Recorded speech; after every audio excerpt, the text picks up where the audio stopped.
Hello అండి, welcome to my channel కిటకిట తలుపులు. Please like, share and subscribe my channel. ఈరోజు నేను కాటన్ చీర మీద అప్లిక్ వర్క్ చేసుకున్నాను, చూపిస్తాను సరదాగా. ఇది ఒక చీరకి వచ్చిన బ్లౌజ్ పీస్ ఇది. ఆ బ్లౌజ్ పీస్ని బాగా గుంజి ఉతికేసి వాష్ చేసి చల్లటి నీళ్ళలో, సోప్ పెట్టి కాదు, జస్ట్ నీళ్ళలో ఉతికేసి 2 ఇంచెస్ వెడల్పులో పీసెస్ కింద కట్ చేసుకున్నాను. దాన్ని ఒకదానికొకటి జాయిన్ చేసుకున్నాను అనమాట, ఆ పీసెస్ అన్నిటిని. ఇప్పుడు పైపింగ్ చేస్తున్నాను చూడండి. ఆ జాయిన్ చేసుకున్న పీస్ ఉంది కదా, అది ఫోల్డ్ చేసుకుని శారీకి అతుకుతున్నాను. 2 ఇంచెస్ పీస్ కదా, మనం ఫోల్డ్ చేస్తే 1 ఇంచ్ పీస్ అవుతుంది. అది ఫోల్డ్ చేసుకుని చీర ఆ ఫోల్డ్ చేసిన పీసు 2 సమానంగా జాగ్రత్తగా పెట్టుకుంటూ మిషన్ మీద కుట్టాలి. అది అటు ఇటు ఒక్కొక్కటి మిస్ అవ్వకుండా 3 లేయర్స్ ఉన్నాయో లేదో చెక్ చేసుకుంటా మొత్తం చీర అంతా చుట్టూ వేసేసుకోవాలి.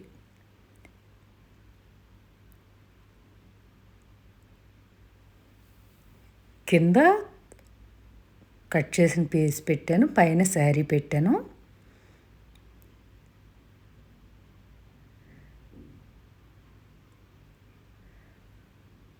మొత్తం చుట్టూ వేసేసాను.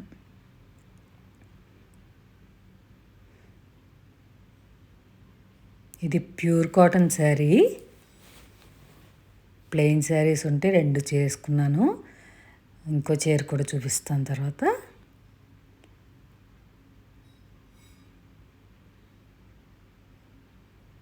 జాగ్రత్తగా ఎడ్జ్కి కుట్టుకోవాలన్నమాట.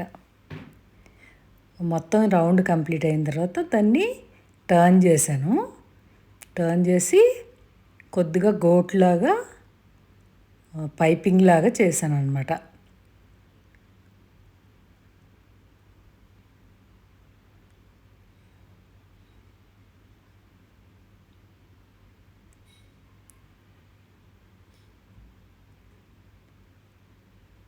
దాన్ని ఫోల్డ్ చేసి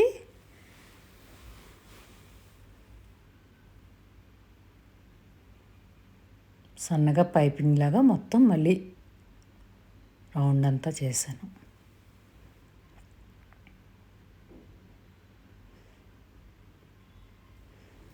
అలా చిన్న చిన్నవి సొంతంగా చేసుకుంటే అదే చాలా హ్యాపీగా ఉంటుంది.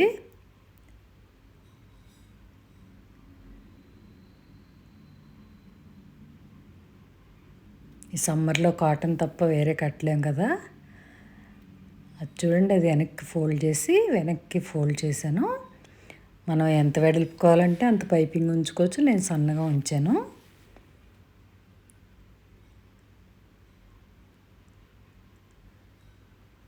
చూసుకొని కుట్టంతా సమానంగా పడేలాగా జాగ్రత్తగా చూసుకుని చూడండి, అలా వచ్చింది పైపింగ్.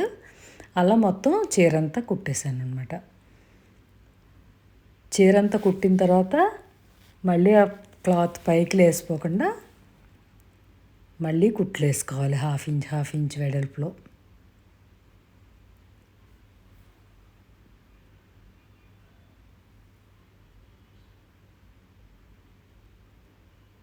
ఇది పైపింగ్ కంప్లీట్ అయిపోయింది కదా, దాని మీద మళ్ళీ హాఫ్ ఇంచ్ దూరంలో, హాఫ్ ఇంచ్ అని కాదు, కొంచెం మనం హాఫ్ ఇంచ్ కొద్దిగా తక్కువ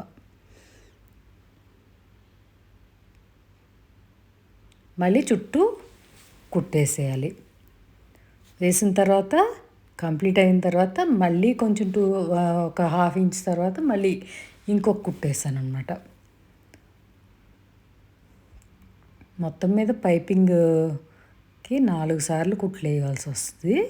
ఫస్ట్ అటాచ్ చేశాను, తర్వాత పైపింగ్ చేశాను, మళ్ళీ పైపింగ్ చేశాక 2 టైమ్స్ స్టిచెస్ వేసాను.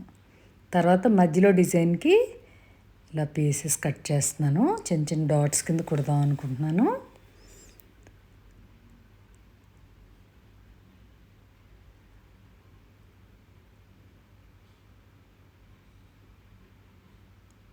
మనం ఏ size dot A design dot కుట్టాలనుకుంటున్నామో ఆ సైజు పాత వెడ్డింగ్ కార్డ్ కానీ ఏదన్నా గ్రీటింగ్ కార్డ్ కానీ కొంచెం గట్టిగా అదే అంటే థిక్గా ఉన్నది పెట్టుకుని మనం కావాల్సిన సైజు కంటే కూడా కొంచెం ఎక్స్ట్రా డ్రా చేసుకోవాలి. అదంతా కుట్లోకి వెళ్తుంది అనమాట.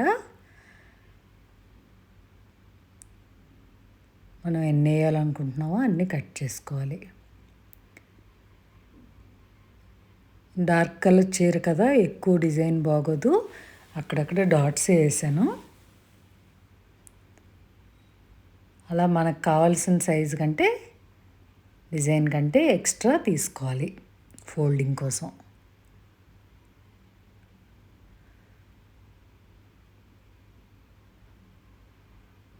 ఎప్పుడైనా సరే కుట్టి చీరకు కూడా గెంజి ఉండకూడదు. ఏదైనా ఎంబ్రాయిడరీ చేసుకున్నప్పుడు అప్లిక్ చేసుకుని క్లాత్కి కూడా గెంజి ఉండకూడదు. ఇప్పుడు ఆ కట్ చేసుకున్న డాట్ని ఇలా క్లాత్ చుట్టూ ఒకసారి ఇలా నొక్కేసుకుంటే మనకి డిజైన్ కింద ఫామ్ అయిపోతుంది. కుడతాం ఈజీ అనమాట. అలా అన్నీ అలా నొక్కేసి ఉంచుకుంటే ఆల్రెడీ ఒక షేప్ వచ్చేస్తుంది, తర్వాత ఈజీగా ఉంటుంది. అలా అన్నీ చేసి ఉంచుకున్నాను. ఉంచుకున్న తర్వాత చీరకి మనం ఎక్కడెక్కడ వేయాలనుకుంటున్నామో అవన్నీ చీర మీద పెట్టుకుని గుండు సూది కానీ లేదంటే చిన్న చిన్న దారంతో టాకా వేసినా పర్వాలేదు, మళ్ళీ తర్వాత ఇప్పేయచ్చు. గుండు సూదులు లేకపోతే అలా దారంతో ఒక్కొక్క టాకా వేసుకోండి. నేను పిన్ పెట్టాను. అలాగా పెట్టుకుని ఒక్కొక్కటి సూది దారి same colour red colour thread తోటి హెమ్మింగ్ చేశాను అనమాట. టాకాలు వేసేసాను. చూడండి, కుట్టిన తర్వాత అలా ఉన్నాయి.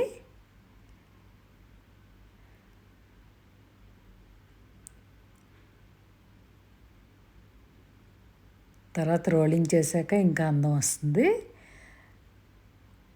మనం ఎక్కడెక్కడ కావాలో అక్కడక్కడ వేసాను అనమాట. పైపింగ్ కూడా చూడండి, వెనక్కి తిరిగిన చీర అలా కనిపిస్తుంది అనమాట.